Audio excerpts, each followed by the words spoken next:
हाँ तो नमस्कार प्यारे साथियों, स्वागत है आपको आपके अपने यूट्यूब चैनल राजा ऑनलाइन क्लासेस में। साथियों, आज की इस वीडियो में हम बात करने वाले हैं एक्सरसाइज 1.2। जी हाँ, रियल नंबर का। चूंकि आपको पता होगा कि हम लोग क्या पढ़ रहे हैं, हम लोग वास्तविक संख्याएं पढ़ रहे हैं, पहला नंबर चैप्टर।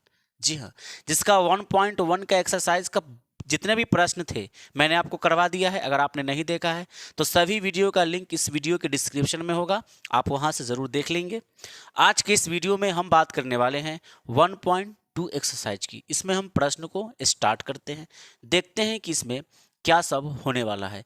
साथियों, मैं आपको बता दूं कि इस एक्सरसाइज में जो हम पढ़ने वाले हैं ना, सबसे मुख्य बातें वो क्या है, तो ये बातें हैं कि अभाज्य गुणनखंड क्या होता है और इस विधि से हम लोग लौसा एवं मौसा कैसे निकालेंगे। लेकिन आज के सिर्फ इस वीडियो में हम आपको केवल ये समझाएंगे कि अभाज्य गुणनखंड क्या होता है और किसी भी संख्या का अभाज्य गुणनखंड हम कैसे निकालते हैं, उसको कैसे हम लिख सकते हैं अभाज्य गुणनखंड के रूप में। हालांकि सवाल आपसे एग्जाम में पूछा जाता है कि निम्नलिखित में फला संख्या का अभाज्य गुणनखंड रूप कौन सा होगा। जैसे कोई नंबर दे देगा, सपोज कीजिए कि 12 दे दिया और पूछ लेगा कि जो 12 है इसका अभाज्य गुणनखंड निम्नलिखित में क्या है।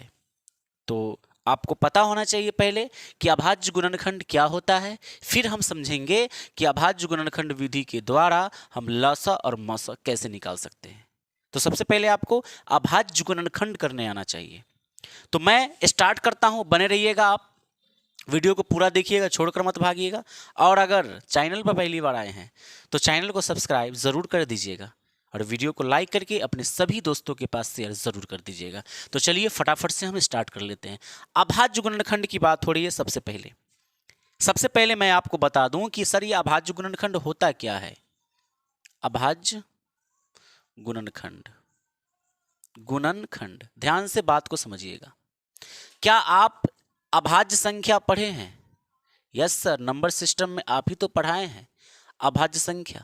आप इसको अंग्रेजी में क्या कहते हैं जरा बताइए? Prime number. प्राइम नंबर आप अंग्रेजी में इसको बोलते हैं अभाज्य संख्या को। यानी कि वैसी संख्या जो एक और अपने के अलावा किसी दूसरी संख्या से विभाजित न हो, उस संख्या को आप अभाज्य संख्या कहते हैं। बात को अच्छे से समझने का प्रयास कीजिए। वैसी संख्या जो एक और अपने के अलावा किसी दूसरी संख्या से विभाज्य न हो, उस संख्या को आप अभाज्य संख्या कहते हैं। और सबसे छोटी अभाज्य संख्या की बात करेंगे तो वो 2 होगा, उसके बाद 3 होगा, उसके बाद 5 होगा, 7 होगा, 11 होगा, 13 होगा, है ना, उसके बाद 17 होगा आपका। इस तरीके से बढ़ते बढ़ते आगे की ओर जाता है। तो इसको आप अभाज्य संख्या कहते हैं। इसको आप अभाज्य संख्या क्यों कहते हैं? क्योंकि ये एक ऐसी संख्या है जो अपने के अलावा और एक के अलावा किसी दूसरी संख्या से विभाजित नहीं होती है। क्या ये हो सकती है? नहीं। सबसे छोटी अभाज्य संख्या आपका 2 है और 2 एक ऐसी अभाज्य संख्या है जो अभाज्य भी है, साथ ही साथ ये सम संख्या भी है। तो आप इसको सम अभाज्य संख्या के नाम से जानते हैं। यानी कि अभाज्य संख्या आपने समझा। अभाज्य गुणनखंड अब आप समझने का प्रयास कीजिए। अभाज्य गुणनखंड में जिस संख्या का हम खंड करने वाले हैं, जिस संख्या का हम खंड करेंगे, तो जो उसका खंड प्राप्त होगा वह खंड अभाज्य संख्या होना चाहिए। तभी तो इसका नाम अभाज्य गुणनखंड है। तभी तो इसका नाम अभाज्य गुणनखंड है सर। कोई भी नंबर की अगर हम बात करते हैं, 100 की बात करते हैं, अगर हम 100 को ऐसे खंड करें, गुना का खंड, देखिए लिखा है गुणन खंड। खंड मतलब तोड़ना, तोड़ना। इस 100 को आप तोड़िए, ऐसे पार्ट में तोड़िए, ऐसे नंबर में तोड़िए कि जितने भी इसके नंबर होंगे, टूटकर जो नंबर बचेगा, जो नंबर आएगा, वह नंबर अभाज्य संख्या होना चाहिए। अभाज्य संख्या का सिंपल सी कहानी यह है कि वैसी संख्या जिसका खंड जो होता है ना, खंड, वह अभाज्य संख्या होना चाहिए। अगर आप कहते हैं कि 100 का खंड, 100 को जो है, अगर हम 100 की बात करते हैं, अगर कहते हैं कि 100 4 का ये अभाज्य गुणनखंड है, जी गलत है। ये 4 इसका खंड जरूर है, लेकिन ये अभाज्य गुणनखंड नहीं है। बात को समझ रहे हैं? अगर मैं आपसे कहूं कि 12 का अभाज्य गुणनखंड निकालिए, तो 12 का अभाज्य गुणनखंड आप ऐसे निकालेंगे, 2 से भाग लगाएंगे तो 6 बार में लगेगा, फिर 2 से भाग लगाएंगे तो ये 3 बार में लगेगा, और फिर 3 से ये फ्री हो जाएगा। यानी कि 12 का जो खंड आपने बनाया वह क्या है, तो ये रहा 2 गुना 3। क्या आपको यहाँ कोई भी नंबर अभाज्य संख्या के अलावा कोई दूसरा दिख रहा है? नहीं दिख रहा है। यानी ये भाज्य संख्या नहीं है, अभाज्य संख्या है। तो अभाज्य गुणनखंड का मतलब होता है कि किसी संख्या का वह गुणनखंड जिसको खंड करने पर जो संख्या आ रहा है वह संख्या अभाज्य होना चाहिए। क्या ये 12 4 से नहीं लगता? क्या ये 12 आप इसको 4 से विभाजित नहीं कर सकते थे? कर सकते थे। ये इसका खंड जरूर है, लेकिन ये खंड अभाज्य गुणनखंड नहीं है, क्योंकि 4 अभाज्य संख्या नहीं है। 4 अभाज्य संख्या है क्या? ये तो भाज्य संख्या है, अभाज्य नहीं है, अभाज्य नहीं है, बल्कि ये भाज्य है। भकर भाज्य। आप कंपोजिट नंबर कहते हैं भाज्य संख्या को, यौगिक संख्या के भी नाम से उसको जाना जाता है। क्लियर है आपको? कोई भी संख्या का भाज्य गुणनखंड आप लोग ऐसे ही निकालते हैं। ये चीज आप बचपन में ना बहुत पढ़े होंगे सर, 1-2 बार नहीं पढ़े होंगे। अच्छा, 100 की बात करते हैं हम, तो 100 का अगर आपको कहा जाए अभाज्य गुणनखंड निकालिए, आप 2 से भाग लगाएंगे तो 50 बार में आएगा, फिर आप 2 से लगाएंगे तो 25 आ जाएगा। अगर आप 5 से भाग लगाते हैं तो ये 25 बार में आएगा, और ये फिर 5 से 1 बार में आया। तो 100 का जो खंड आपने किया वह कैसा खंड है? ये 2 है, फिर आपका ये 2 है, फिर आपका ये 5 है, फिर एक बार और 5 है। तो जरा बताइए कि जो खंड है क्या ये भाज्य संख्या का खंड है? नहीं, ये तो अभाज्य संख्या का खंड है। तो आप इसी खंड को अभाज्य गुणनखंड कहते हैं। इसी खंड को अभाज्य गुणनखंड कहते हैं।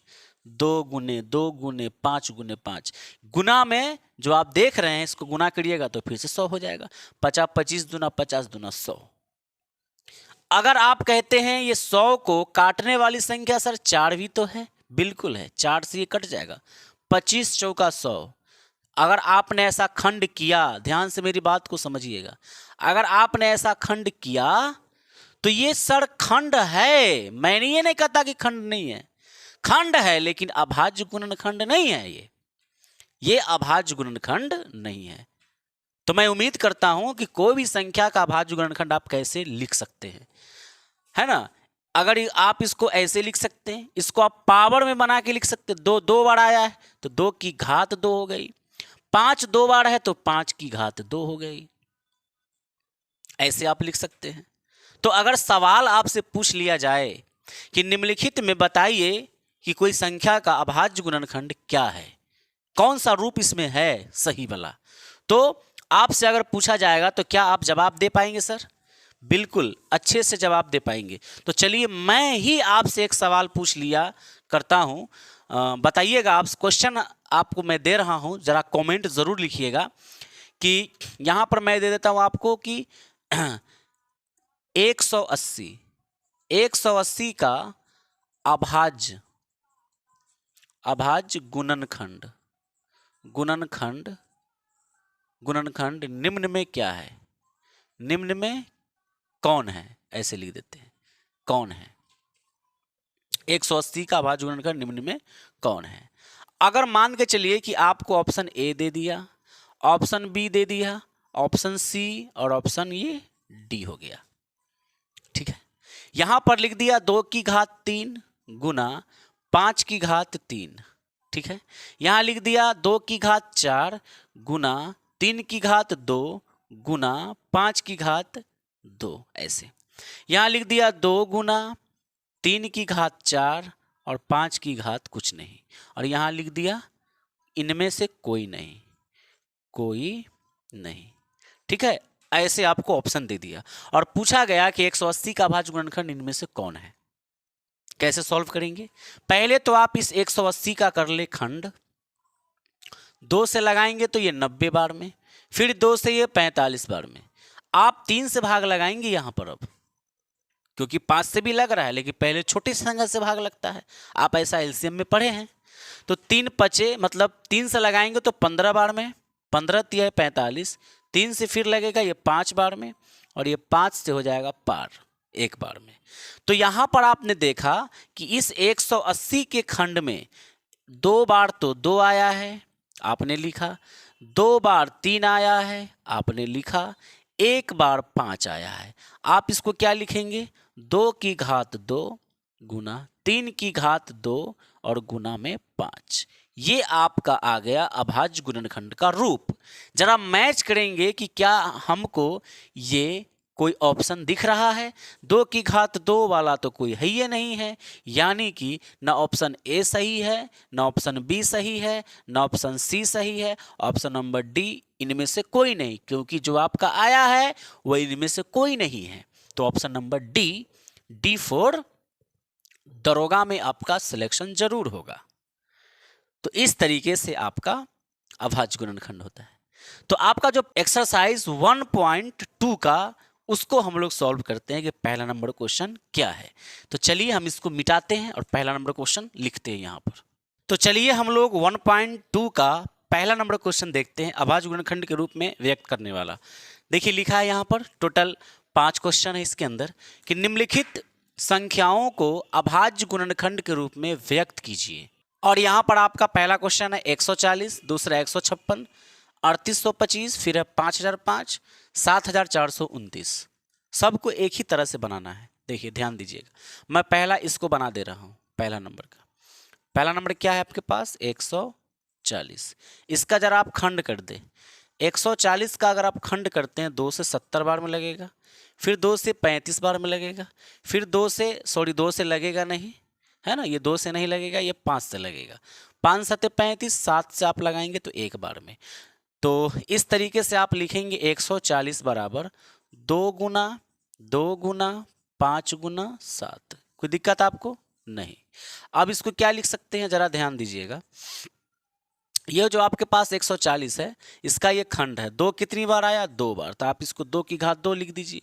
5 एक बार है, लिखने की जरूरत नहीं है, एक तो होता ही है ना सब संख्या पर।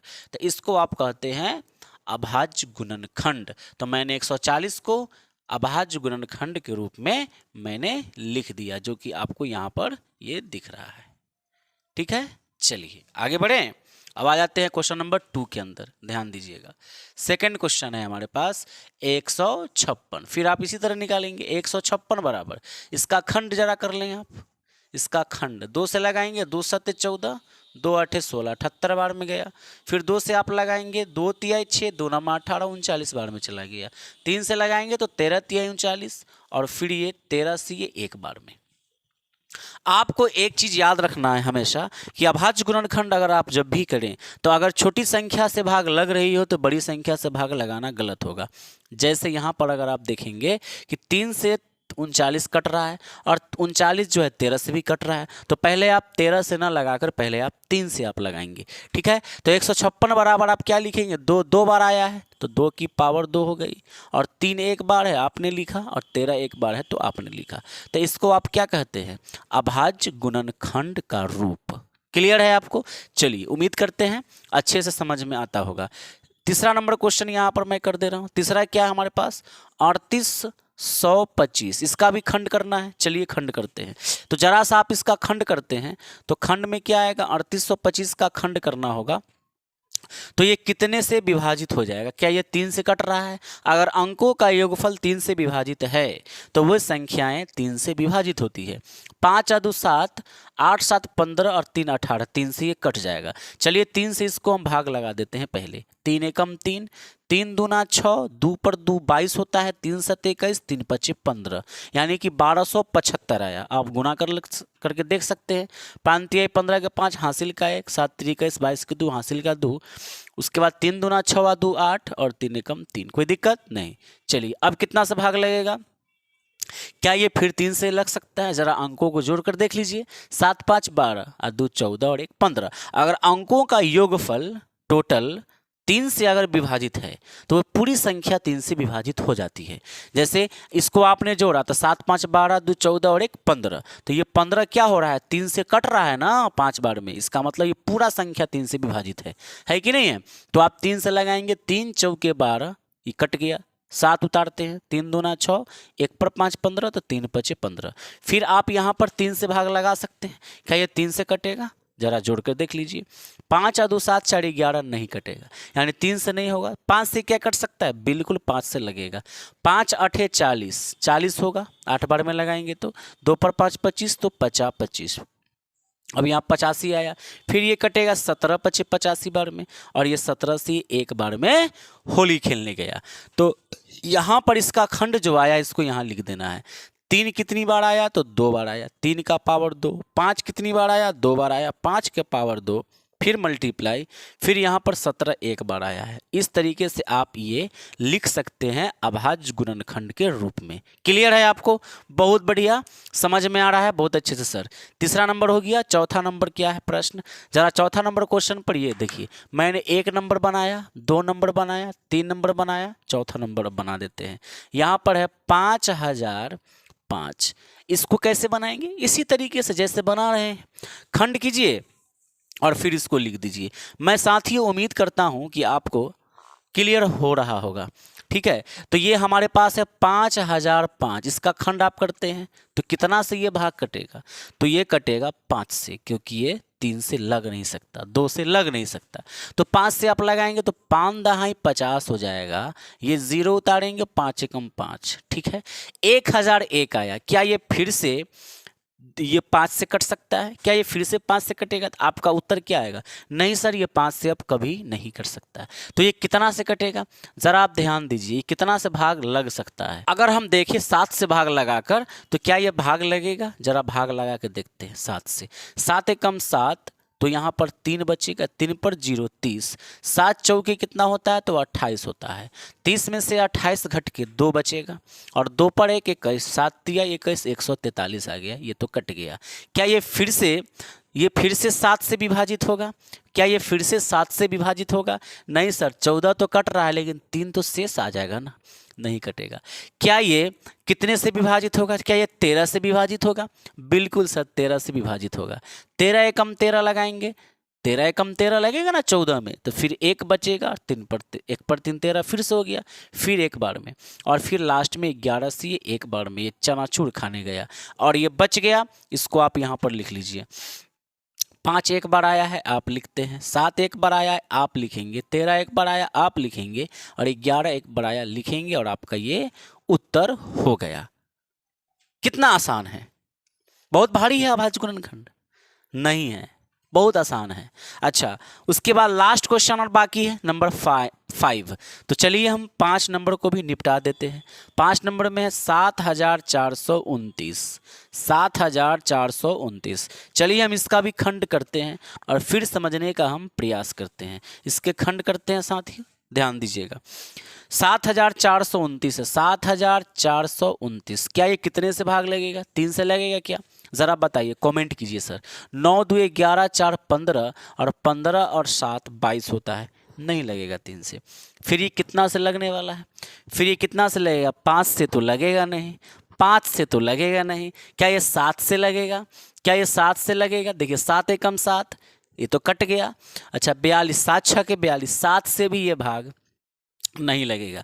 तो फिर ये कितना से भाग जाएगा सर, क्या ये 13 से भाग लगेगा, 13 से भाग लगेगा, तो नहीं लगेगा। 13 से भी ये भाग नहीं ले, आप भाग करके चेक कर लीजिए ना, आप भाग करके चेक कर लीजिए। 13 पचे 65, 13 पचे 65, 14 में से 5 घट कर 9, इसको देगा हासिल, तो ये कट गया, ये 2। उसके बाद 13 पचे 65, 13 छके 78, 13 सत्ते 91 होता है, 91 आया, और ये कट के 1 और ये 9, क्या 13 एकम 13 लगेगा, 26 तो लगेगा नहीं, कटेगा नहीं।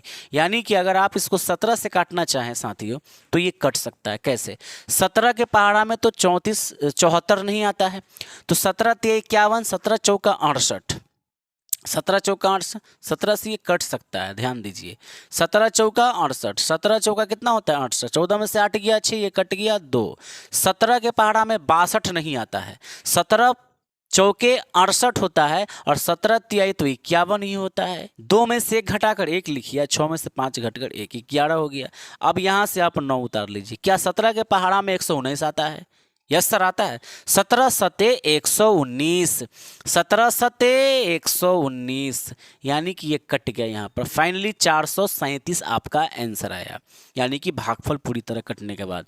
तो 17 से आप काटें, आया आपके पास 437। कोई दिक्कत है क्या? ये फिर 17 से कटने वाला है? चांस रख रहे हैं क्या सर?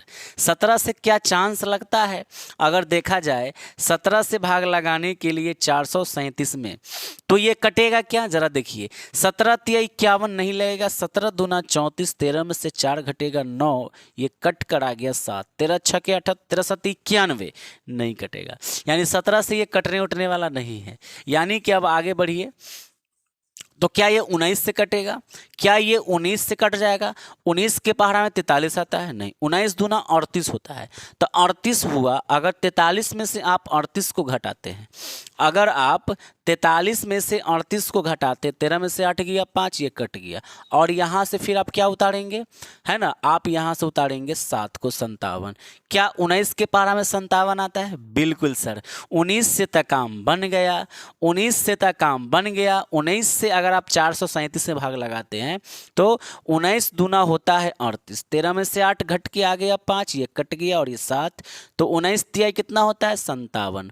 19 तिहाई कितना होता है? 57 होता है ना सर? 9 3 27 के साथ हासिल दी 3 2 5, यानी कि ये भाग 19 से लग जाएगा आराम से, ये 23 आ जाएगा। कोई प्रॉब्लम नहीं सर। फिर आप 23 से एक बार में भाग लगा दिए, कोई दिक्कत नहीं। बड़ा लेकिन जो है यहाँ पर दिमाग लगाना पड़ा। क्या कीजिएगा, कभी कभी लगाना पड़ता है। हर आम मीठा ही नहीं होता, कुछ खट्टे भी होते हैं, तो मीठा बनाकर खाया जाता है।